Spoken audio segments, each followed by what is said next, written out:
Students, very very welcome to B Marks classes. B Marks classes में आपका हार्दिक स्वागत है। और आज हम लोग लेके आए हैं जीके क्लास, जीके लुसेंट। आप लोग शायद पिछले क्लास को आप भूल गए होंगे, तो मैं आपको फिर से रिमाइंड करूं। और आज का जो मेरा क्लास होगा लुसेंट, ये जो क्वेश्चंस हैं लुसेंट से जो क्वेश्चंस आने वाले हैं, आपको दरोगा जो बिहार दरोगा का फॉर्म निकल गया है, का परसों नोटिफिकेशन आया था। मैंने कल परसों बनाया भी था वीडियो, आप देख लीजिएगा जिनको जानकारी नहीं है। मैं सारा डिटेल बता दिया हूँ, बिहार दरोगा के लिए क्या क्या आवश्यकता है, कैसे कैसे फॉर्म भरा जाना, मैं सब कुछ बता दिया हूँ। और वो आज से आप अप्लाई कर सकते हैं। और साथ ही साथ ये जो लुसेंट में पढ़ा रहा हूँ, ये आपको मैं कोशिश करूँगा कि आप एग्ज़ाम से पहले ये लुसेंट मैक्सिमम चैप्टर आपको सॉल्व कर दूँ और आप एग्ज़ाम के लिए तैयार हो जाएं।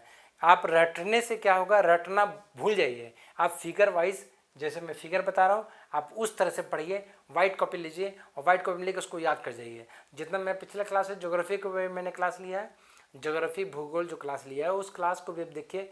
तो सिर्फ कॉपी और नोट्स बनाइए, आपका पूरा याद हो जाएगा।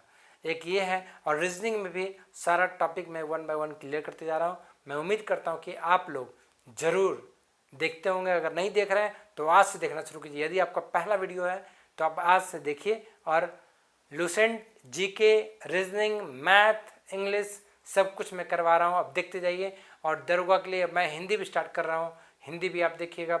दरोगा एग्ज़ाम होने से पहले आपका हिंदी फिनिश हो जाएगा। और ये क्वेश्चंस बीपीएससी यूपीएससी तक ये क्वेश्चंस पूछे जाते हैं। ऑब्जेक्टिव में बहुत बहुत ही महत्वपूर्ण ये सारे क्वेश्चंस हैं। तो हम लोग अब दूसरे तरीक़े से मैं पढ़ा रहा हूँ, क्योंकि पिछला जो आप लुसेंट में देखे होंगे लाइन बाई लाइन याद करने की ज़रूरत नहीं है। देखते हैं हम लोग डायरेक्ट टॉपिक पे आते हैं। तो भारत का संविधान, भारत का संविधान क्या है? सबसे बड़ा है विश्व में, सबसे बड़ा लिखित संविधान हमारा क्या है? भारत का है। और वो विश्व के सबसे विस्तृत संविधान में से एक है। यानी ये एक ऐसा क्यों हुआ, इतना बड़ा कैसे हो गया? क्योंकि मैं हर कंट्री से कुछ ना कुछ लेके आया हूँ। कोई उस कंट्री से मैंने कुछ कॉपी किया, उस कंट्री से कुछ कॉपी किया, उस कंट्री से कुछ कॉपी किया। नैतिक कर्तव्य कहीं से और से लिया, मौलिक अधिकार कहीं और से लिया, मौलिक जो कर्तव्य है, जिसे मौलिक कर्तव्य रूस से ले लिया, मौलिक कर्तव्य मौलिक जो अधिकार है वो अमेरिका से लिया। इस तरह करके बहुत करते करते ये बहुत बड़ा संविधान लिखा गया। और तो और भारत केंद्र और राज्य दोनों का एक मिश्रण है। दोनों की शक्तियों का जो अलग अलग शक्ति दोनों को दिया गया है, जिसके कारण दोनों का संविधान लिखने के कारण भारत का जो संविधान है सबसे बड़ा संविधान बन गया। अब देखिए, तो कई दूसरे देशों से प्रभावित मैंने बता ही दिया। विश्व के सबसे विस्तृत संविधान क्यों हुआ ये पता चल गया, सबसे लार्जेस्ट है पता चल गया। उसके बाद स्वतंत्र राज्यों का एक संघ, यानी राज्यों का एक संघ है। यानी भारत क्या है? बहुत सारे राज्य, जैसे दिल्ली हो गए, यूपी हो गए, आपका एमपी हो गया, मध्य प्रदेश, उड़ीसा, भुवनेश्वर उड़ीसा, कर्नाटका, गोवा, केरला, तमिलनाडु, ये सब क्या है? राज्य, डिफरेंट डिफरेंट राज्य है। और उस राज्यों का क्या है? एक संघ है। और संघ कौन है? भारत। तो यानी सब राज्य का संघ का एक, यानी सारे राज्यों का एक संघ है। तो क्या है? स्वतंत्र राज्यों का एक संघ। सारे स्टेट इंडिपेंडेंट है, सबको अलग अलग शक्ति भी दिया गया है, अलग अलग पावर भी दिया गया है। लेकिन कुछ कंडीशन में केंद्र कभी ज़्यादा पावरफुल हो जाता, कब? जब राज्य फेल हो जाता तब।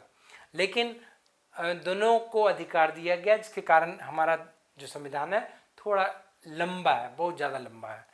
अब देखिए, शुरू से मूल कर्तव्य में ये हमारा शामिल है। भारत का संविधान जो है शुरू से ही मूल कर्तव्य में शामिल किया गया है। उसके बाद देखिए, भारत के संविधान में एकल नागरिकता का प्रावधान है, दोहरी नागरिकता का प्रावधान नहीं है, एकल सिंगल सिटीजनशिप। और उसके बाद भारत का संविधान किस प्रकार का है? तो एक जिसमें 4 क्वेश्चन हैं, 4, 5, 6, 7, 8, 9, 10, यानी 10 क्वेश्चन आपको एक फिगर से 10 क्वेश्चन। सिर्फ इस फिगर को याद रखिए, 10 क्वेश्चन याद रहेंगे। देखिए इधर नम्य भी है और नम्य भी है। यानी आप बोलिए सर दोनों तो उल्टा है। हाँ बिल्कुल उल्टा है। लचीला है, कठोर है, दोनों उल्टा है ना? तो दोनों कैसे हो सकता है एक साथ? ये इसलिए ऐसा हो सकता है कि कठोर कम है लचीला ज़्यादा यानी फ्लेक्सिबिलिटी ज़्यादा है और हार्ड कम है। किसी चीज़ को फिक्स कर दिया कि आप इसको अल्टर नहीं कर सकते हैं, है ना। लेकिन बहुत ऐसा चीज़ है जो उसमें फिक्स है कि फ्लेक्सिबल है, आप समय समय के अनुसार मॉडिफाई कर सकते हैं, इसका संशोधन कर सकते हैं। इसलिए आप आए दिन देखते रहते होंगे कि अभी ये जुड़ गया, फिर ये जुड़ गया, फिर ये हट गया। क्यों? क्योंकि वो लचीलापन की वजह से हमारा भारत संविधान में हम संशोधन करने का प्रावधान है। समझ में आया? तो इस फिगर को आप नोट कीजिए और इस फिगर को आप कॉपी में ड्रॉ कीजिए, व्हाइट कॉपी में लिखिएगा, एकदम व्हाइट कॉपी में, ठीक है। चलते हैं अब नेक्स्ट फिगर पे। देखिए मेरे फ्रेंड्स, अब दूसरा पार्ट आ गया और ये याद रखिए कि हमारा जो वीडियो है बहुत ध्यान से देखिएगा, क्योंकि ये UPSC, BPSC, JPSC, WP, PCS, UP PCS, SSC, दरोगा, इंस्पेक्टर, सारा एग्ज़ाम में काम आने वाला है, इसलिए इसको ध्यान से देखिएगा। देखिए कितना एंजॉय कर रहे हैं हम लोग, कितना एक साधारण सा फिगर, छोटा सा फिगर आपको 10 क्वेश्चंस दे रहे हैं। तो इतना मतलब इतना अच्छा से पढ़ा रहा हूँ, आप मतलब सिर्फ फिगर बनाइए और ध्यान दीजिए, हर एक पॉइंट बाय पॉइंट को नोट कीजिए। देखिए संरचना, ये चीज़ का जो स्वरूप है किस प्रकार है, स्ट्रक्चर किस प्रकार है। तो स्ट्रक्चर देखिए कैसा है, संरचना में संघात्मक और भावना में एकात्मक। कैसे याद रहेगा? भावना यानी जब आप भावना में बहते तो क्या होता है, आप अकेला होते हैं, है कि नहीं। भावना अकेला यानी भावना में एकात्मक और संरचना में संघात्मक। जब स्ट्रक्चर बनाते तो स्ट्रक्चर आपसे नहीं बनता, स्ट्रक्चर के लिए एक टीम चाहिए। तो टीम कैसे बनेगा? जब संघ बनेगा। तो संघ क्या होगा? बहुत सारे लोगों का यूनियन जब बनता है तो संरचना तैयार होती है। संरचना के लिए संघात्मक, 100 से संरचना, 100 से संघात्मक, बस ऐसे याद रखना है। अच्छा अब देखिए बात क्या है कि भावना में एकात्मक होने का मतलब क्या है, ये इसका मतलब है। इसमें भावना में एकात्मक होने का क्या मतलब होता है? भावना में एकात्मक होने का मतलब है कि केवल संसद को संवैधानिक संशोधन प्रक्रिया आरंभ करने का अधिकार है। यानी कुछ मतलब में, कुछ सेंस में, कुछ कंडीशन में ये भावना में एकात्मक हो जाता है। वो कब होता है? जब कभी केवल संसद को ही संवैधानिक संशोधन प्रक्रिया आरंभ करने का अधिकार है, यानी संसद अपना अकेला अधिकार है कि वो आरंभ कर सकता है। उसके बाद कुछ स्थितियों में संसद को राज्य के लिए कानून बनाने का अधिकार है। यानी किसी भी बहुत ऐसा परिस्थिति होता है जब क्या होता है कि संसद क्या होता है, अकेला, मतलब जितने राज्य हैं राज्य के लिए अलग कानून बना दिया। कहीं को मान लीजिए कोई राज्य हो गया, मतलब हिटलरगिरी करने लगा तो कि नहीं जो मैं करना चाहूँगा वो कर लूँगा, वैसा नहीं है। फिर संसद क्या करेगा, उसके लिए नियम का बना देगा, बाबू बैठो, ठीक है। तो ये कुछ स्थितियों में संसद को राज्य के लिए कानून बनाने का अधिकार है। उसके बाद देखिए अखिल भारतीय सेवाओं के कारण, जो अखिल ऑल इंडिया सर्विस है, तो ऑल इंडिया सर्विस के कारण भी ये क्या है, भावना में एकात्मक हो जाते हैं। क्लियर है? तो भावना में एकात्मक होने का अर्थ समझ में आ गया, ये 3 चीजें है ना। उसके बाद देखिए विरहद होने के कारण, यानी बहुत बड़ा संविधान क्यों हो गया, मैंने अभी बताया था कि स्टेट और सेंटर दोनों सरकार के लिए यह संविधान है, दोनों सरकार के लिए संविधान है, ये अलग फिर दोनों मिला के अलग, तो इसलिए ये विरहद हो गया, ठीक है। उसका एज लिमिट कितना है, 18 साल। भारतीय संविधान के अधिकार में जो आयु सीमा है कितना है, 18 साल। उसके बाद वयस्क मताधिकार, याद रखिएगा मैंने बताया था पिछले क्लास में। उसके बाद अभी 448 आर्टिकल है और 395 आर्टिकल स्टार्टिंग में था। 395 तो जो अभी लूसेंट में जो दिया गया 350 से प्लस, अब जो अगर क्वेश्चन आता तो 400 प्लस आर्टिकल लिखेंगे, ठीक है। उसके बाद नंबर ऑफ लिस्ट, टोटल सूची कितने हैं, मतलब कितने हैं, 3, स्टेट लिस्ट, सेंट्रल लिस्ट और कंकरेंट लिस्ट, 3 लिस्ट आपके पास। अगर ऐसे ये रखे, स्टेट लिस्ट और सेंट्रल लिस्ट और फिर कॉन्करेंट लिस्ट, 3 चीज याद रखिएगा, 3 स्टेट। इसके अभिभावक कौन माने जाते हैं, सुप्रीम कोर्ट, सर्वोच्च न्यायालय भारत संविधान का अभिभावक है, parents, guardian of guardian of Indian constitution, क्या बोलेंगे इसको? Supreme court. यदि बोला जाएगा कि संविधान इंडियन कॉन्स्टिट्यूशन भारत में सबसे सर्वोच्च क्या है, तो सबसे सर्वोच्च होगा आपका संविधान। लेकिन संविधान का गार्जियन कौन होगा, यानी संविधान का अभिभावक कौन होगा? ये हमारा होगा सुप्रीम कोर्ट। क्यों? क्योंकि जब आप संविधान में कोई ये मतलब कोई विवाद जब खड़ा होता है तो उसमें कौन, जब आपके घर में लड़ाई झगड़ा होता है तो सबसे पहले एक गार्जियन होता है ना, जो कि उस लड़ाई को शांत करता है। तो उसी प्रकार भारत में अगर भारत के संविधान के तहत अगर कोई कुछ छेड़खानी मतलब क्या होता है कि जैसे एक पार्टी है और वो दूसरा पार्टी, एक पार्टी बोल रहा है मैं ये करूँगा, दूसरा पार्टी बोलता है ये करूँगा, या फिर कोई एक अलगाववादी अलग खड़ा हो गया, एक माइनॉरिटी अलग खड़ा हो, तो वो जब भी कोई कंडीशन होगा तो उस केस में कौन खड़ा होगा? हमारे गार्जियन। गार्जियन कौन है हमारे? वो है हमारे सुप्रीम कोर्ट, सर्वोच्च न्यायालय। हिंदी में इसको बोलते हैं सर्वोच्च न्यायालय, और हाई कोर्ट को क्या बोलते हैं? उच्चतम न्यायालय। उच्चतम में कंफ्यूज मत हुई है, उच्च मतलब हाई, सर्वोच्च मतलब सुप्रीम, सबसे सुप्रीम हमारा सुप्रीम कोर्ट। क्लियर है? बिल्कुल। अब देखते हैं नेक्स्ट फिगर। इस फिगर का आप स्नैपशॉट लेकर के कॉपी में फिगर बना सकते हैं। कितना क्वेश्चन हो गया? 1 2 3 4 5 6 7 8 क्वेश्चन। उसके बाद देखिए 9 10, इसमें भी 10 क्वेश्चन है। तो 10 क्वेश्चन, हर एक फिगर में 10 क्वेश्चन समझते हैं। मैंने पहले बोला था एक गुच्छा बनाइए जिसमें 10 फिगर, एक फिगर याद रहेगा 10 क्वेश्चन याद रह जाएंगे। कैसे याद रखिएगा? इधर क्या था, इधर 3 लाइन क्या था, उधर क्या था, इधर क्या था, इधर क्या था, नीचे क्या था, सेंट्रल नीचे क्या था, बस 10 क्वेश्चन याद होंगे। 10 दूना 20 क्वेश्चन हो गए, यानी अभी कितने 10 मिनट हुए होंगे। 10 मिनट में आप 10 मिनट के वीडियो में आप कितना क्वेश्चन याद कर लिए? 20 क्वेश्चन। 200% का स्ट्राइक रेट जा रहा है कि नहीं? चलिए देखते हैं फिर अगला फिगर। नेक्स्ट वेट, देखिए मेरे दोस्त, दूसरा 2 फिगर में 20 क्वेश्चन आए। अभी इस फिगर में देखिए, इस फिगर में आपको 10 क्वेश्चन ज़्यादा मिलेंगे, यानी हर फिगर पे 10 क्वेश्चन है, इसलिए हर फिगर इंपॉर्टेंट है। और जो मैं समझाता हूँ उस चीज़ को भी आप देखिए, क्योंकि वो याद रहेगा।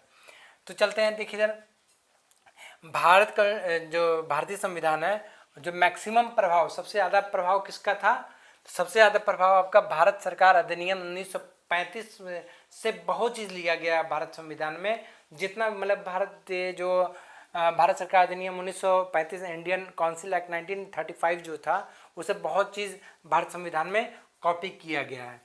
और उसके बाद ये भारतीय संविधान जो है भारत की जनता से अपना प्राधिकार प्राप्त करता है। फिर से सुनिए, भारत की जनता से अपना प्राधिकार प्राप्त करता है कौन? भारतीय संविधान। समझ में आया? क्योंकि हर चीज़ आपको, जो भी जैसे इलेक्शन हुआ तो सब कुछ क्या है? जनता ही, मतलब सब कुछ जनता के द्वारा होता है। We the India, we the people of India. समझ में आया? तो सब कुछ भारत की जनता से। और भारतीय संविधान को वकीलों का स्वर्ग भी कहा जाता है हर चीज़ में, क्योंकि पूरा संविधान हमारा कोर्ट पे चलता है। सारा संविधान का रूल रेगुलेशन सब कुछ कोर्ट में जो भी नियम मतलब माना जाता है, सब भारतीय संविधान का ही नियम पालन किया जाता है हमारे कोर्ट में। और इंडिया में हर जिला 675 जिला में आपको जितने जिला हैं सब जिला में कोर्ट है। फिर हाई कोर्ट है, मैक्सिमम कहीं कहीं आपको 2-3 स्टेट के पर एक हाई कोर्ट है, लेकिन हाई कोर्ट अब पूरा सुप्रीम कोर्ट पूरा, इसलिए वकीलों का स्वर्ग कहा जाता है भारतीय संविधान को। उसके बाद भारतीय संविधान जो है परिसंघीय है। ये किस बात से साबित होता है कि परिसंघीय है? ये इस बात साबित होता है कि distribution of powers between state and central and state, यानी जो शक्ति का जो वितरण है वो केंद्र और राज्य के बीच में जो शक्ति का वितरण है वो इस प्रकार है, और इसी के कारण आपको परिसंघीय कहा गया है। उसके बाद भारत के प्रजातंत्र इस तथ्य पर आधारित है। किस तथ्य पर आधारित है बताइए? भारत के प्रजातंत्र इस तथ्य पर आधारित है कि जनता से सरकार को चुनने तथा बदलने का अधिकार है। यानी सब कुछ मैंने तो बताया, वहाँ कस्टमर इज किंग, यहाँ हमारे जनता इज किंग। सब कुछ जनता ना हो तो कोई नेता अभिनेता कुछ नहीं चुना जा सकता, सॉरी अभिनेता अलग हो गया, नेता नहीं चुने जा सकते। तो हमारी जनता माने क्या है, मालिक है ना। तो जनता से सरकार को चुनने तथा बदलने का अधिकार है। उसके बाद देखिए वैध प्रभुता निहित है किसमें, भारतीय संविधान में। वैध प्रभुता मैं पिछले चैप्टर में मैंने बताया था और आज भी बता रहा हूँ कि वैध प्रभुता निहित है भारतीय संविधान में, ठीक है। उसके बाद अगला स्टेप आइए, संघीय जो शब्द है, ये जो शब्द है इसको रिप्लेस किया गया है, यानी उस जगह पे दूसरा वर्ड आया है। कौन सा वर्ड आया है, तो वह है राज्यों का संघ। यानी देखिए यूनाइटेड स्टेट्स ऑफ अमेरिका सुने होंगे, बिल्कुल सुने होंगे, संयुक्त राज्य अमेरिका है ना। तो क्या है, यानी जिस तरह इंडिया में 29 स्टेट्स हैं उसी तरह अभी 28 स्टेट, उसके बाद अमेरिका में 50 स्टेट, 50 स्टेट है। 50वें स्टेट को क्या बोला गया, union states of America, sorry United states of America, यानी सारे स्टेट का एक संघ। उसी प्रकार भारत में 29 राज्यों का एक संघ, अब 29 नहीं 28 राज्य है, 28 राज्य का एक संघ, समझ आया। अब उसी प्रकार तो ये याद रखिएगा कि संघीय शब्द रिप्लेस किसको किया, राज्यों का संघ के द्वारा ये संघीय शब्द रिप्लेस हो गया। उसके बाद जो भारतीय संविधान में शासन व्यवस्था है वो किस प्रकार है, कहाँ किस तरह का है, ब्रिटिश प्रणाली। ब्रिटिश प्रणाली में जो ब्रिटिश सिस्टम में है उसी प्रकार शासन व्यवस्था भी भारत में, और वहीं से ये शासन व्यवस्था जो ब्रिटिश प्रणाली ही लिया गया, हमारे ब्रिटिश से लिया गया है। उसके बाद बात करते हैं हम लिखित संविधान का अवधारणा का जन्म कहाँ हुआ, यानी जन्म मतलब क्या, लिखित अवधारणा है। जैसे भारतीय संविधान क्या लिखित है, लिखा गया पहले है ना, लिखित और लिखित होने के बाद मैं उसको फॉलो करने लगा। तो सबसे पहले कौन किया लिखित संविधान, उसका जन्म कौन है, कहाँ हुआ, फ्रांस में। यानी लिखित संविधान का अवधारणा का जन्म कहाँ हुआ, फ्रांस में। उसके बाद देखिए अध्यक्षात्मक शासन का उदय, ये कहाँ हुआ, अध्यक्ष मतलब एक लाइन याद रखिए, एक वर्ड याद रखिए, आपको आंसर याद रहेगा, अध्यक्ष। अभी भी आपको कुछ भी अगर होता, कहीं भी अगर टॉपिक छोड़ता है, बोलते कि अमेरिका नहीं छोड़ेगा, क्यों नहीं छोड़ेगा, क्योंकि आप उसको अध्यक्ष, आपके माइंड में कहीं ना कहीं अध्यक्ष के रूप में आप उसको गिनते हैं कि पूरे वर्ल्ड में वो चाहता है, वो चाहेगा तो उसको बर्बाद करेगा, वो चाहे तो उसको बर्बाद करेगा, है कि नहीं, माइंड में समझते हैं, कभी कभी तो सोचते होंगे ना। तो अध्यक्ष, जैसे आप अध्यक्ष आए तो वो माइंड में कहावत याद कीजिए, तो अमेरिका है ना, इस तरह बोलते हैं ना। तो क्या है, अध्यक्ष आत्मक शासन का उदय कहाँ हुआ, यूएसए में, United states of America, America. Clear है, बस सिंपल से, बहुत सिंपल, बहुत सिंपल। अब इसको उसके बाद अब देखिए 45 सेकंड या 1 मिनट के अंदर सारा रिवाइज कर दूंगा धनाधन। देखिए इधर भारत सरकार अधिनियम का मैक्सिमम प्रभाव, भारत सरकार अधिनियम 1935, भारत की जनता से अपना प्राधिकार प्राप्त है ना। उसका भारतीय संविधान वकीलों का स्वर कहा जाता है, distribution of power between state, central and state, इसलिए परिसंघीय है। भारतीय प्रजातंत्र इस तथ्य पर आधारित है, किस तथ्य पर आधारित है कि भारत से जनता से सरकार को चुनने तथा बदलने का अधिकार है। उसके बाद देखिए ये वैध प्रभुता क्या है, निहित है किसमें, भारतीय संविधान में। संघीय शब्द किससे रिप्लेस हुआ, राज्यों के संघ के द्वारा। उसके बाद ब्रिटिश प्रणाली शासन व्यवस्था भारत में, और लिखित संविधान जन्म कहाँ हुआ, फ्रांस में, अध्यक्ष अमेरिका। उसके बाद कहाँ खत्म, कितना 45 सेकंड लगा ना, 45 सेकंड में 10 क्वेश्चन, इससे सस्ता और कुछ नहीं हो सकता। अब कुछ क्वेश्चन छूट गए हैं, जो कि 3 फिगर मैंने बता दिया, 3 फिगर इस चैप्टर में 2 क्वेश्चन छूटे हुए, उस क्वेश्चन को मैं रिपीट करता हूँ, जरा देखिए। है संघवाद, संघवाद मतलब होता फेडरलिज्म, है ना, फेडरलिज्म। उसका मीनिंग वो कहाँ से लिया गया, फेडरलिज्म मतलब वो फ्यूडस से लिया गया है। और फ्यूडस क्या है, हमारा जैसे अनुबंध, जिसको बोलता है अनुबंध, यानी एक प्रकार का समझौता हमारे और आपके बीच में। आप कभी सुने होंगे नौकरी पर, वो नौकरी पे किस पर, अनुबंध पर, यानी इट इज़ ए कॉन्ट्रैक्ट, एक कॉन्ट्रैक्ट के ऊपर वो उसको रखा गया अनुबंध के आधार पर। फेडरलिज्म क्या है, संघवाद, है ना। तो संघवाद हमारा एक क्वेश्चन है कि भारत में जो संघवाद है, उस संघवाद को सहकारी संघवाद किसने कहा, तो उसका आंसर होगा ऑस्टिन, जी ऑस्टिन ने भारतीय सरकार संघवाद को क्या बोला गया, सहकारी संघवाद। सहकारी संघवाद कब स्टार्ट हुआ था बताइए, जल्दी याद कीजिए। 1935 में। कब? 1935 में संघवाद का शुरुआत हुआ।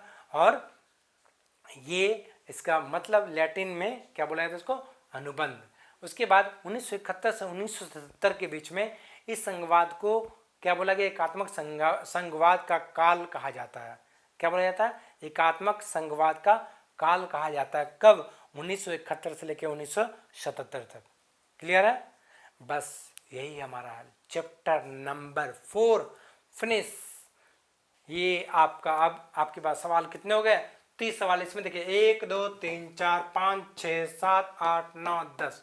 देखिए हर जगह हर फिगर में 10-10 क्वेश्चन है। मैं यही आपको समझाने की कोशिश कर रहा हूँ। यदि आप इस टेक्निक को अगर अपनाएंगे तो आपका सोल्यूशन फटाफट खत्म हो जाएगा। अगर आप नहीं खत्म कर पाए तो मैं खत्म करूंगा। आप मेरे चैनल में बने रहिए और चैनल को सब्सक्राइब कर रखिए, नोटिफिकेशन ऑल कर रखिए। आपको हर बार नोटिफिकेशन मिलते रहेगा। जैसे जैसे मैं डालते जाऊंगा आपको अपडेट मिलते रहेगा और आप इसी प्रकार याद करते जाएंगे। Solution finish. That's all. Thank you.